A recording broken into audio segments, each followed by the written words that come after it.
ખેડૂતોના સત્યાનાશ માટે,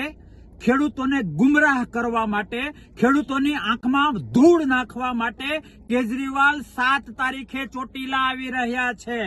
હું તમને કહેવા આવ્યો છું કે ખેડૂત હોય, ગરીબ હોય કે પીડિત હોય, એના આંસુનો સોદાગર પોતાના સ્વાર્થ માટે, દુઃખીના આંસુનો સોદાગર માત્ર અને માત્ર પોતાના સ્વાર્થ માટે, પોતાની સત્તા લાલચા માટે, પોતાના કંઈક ને કંઈક નકારાત્મક મહત્વાકાંક્ષાઓને પૂર્ણ કરવા માટે કેજરીવાલ ગુજરાતમાં ચોટીલા આવી રહ્યા છે। ખેડૂતોનો મુદ્દો હોય, પીડિતોનો મુદ્દો હોય, હરામ છે 1% જો ચિંતા હોય। દિલ્હીના દિલોને તોડીને, દિલ્હીના દિલોને કચડીને પોતાની વાસ્તવિકતા બહાર આવી ગઈ એટલે હવે ગુજરાતમાં, દિલ્હીમાં બધું ફિનિશ થઈ ગયું એટલે ગુજરાતમાં ગાબડું પાડવાના ઉદ્દેશ સાથે માત્ર અને માત્ર પોતાના સ્વાર્થને સિદ્ધ કરવા માટે કેજરીવાલ ચોટીલા આવી રહ્યા છે। મારે એક એક ખેડૂતને અને એક એક ગુજરાતીને કહેવું છે કે સત્તાના નામે ગુજરાતનો સત્યાનાશ કરવા માટે, અરે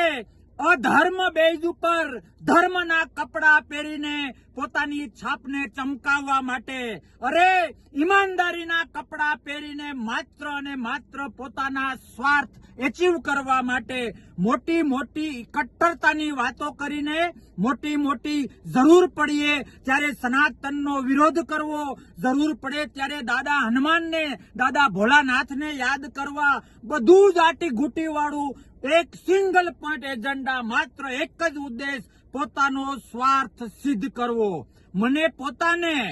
4 વર્ષ અને 2 દિવસ આ માણસને ઓળખતા થયા। રાષ્ટ્ર માટે ક્યાંક ને ક્યાંક નકારાત્મકતા, પોતાના સ્વાર્થ માટે ગમે એટલું ખોટું બોલવું, અરે યુવાનોની જિંદગી સાથે લડતો આ માણસ, યુવાનોની જિંદગીનું, ભવિષ્યનું જે થવાનું હોય એ થાય, તાકાતવાળા માણસોનું જે થવાનું હોય એ થાય, બસ હું અને મારી સત્તા, દિલ્હીમાં જે થયું અને એને આધારે જે દિલ્હીમાં સત્તા મેળવી એ મારે કહેવાની જરૂર નથી। આવું તો ઘણું બધું અસત્ય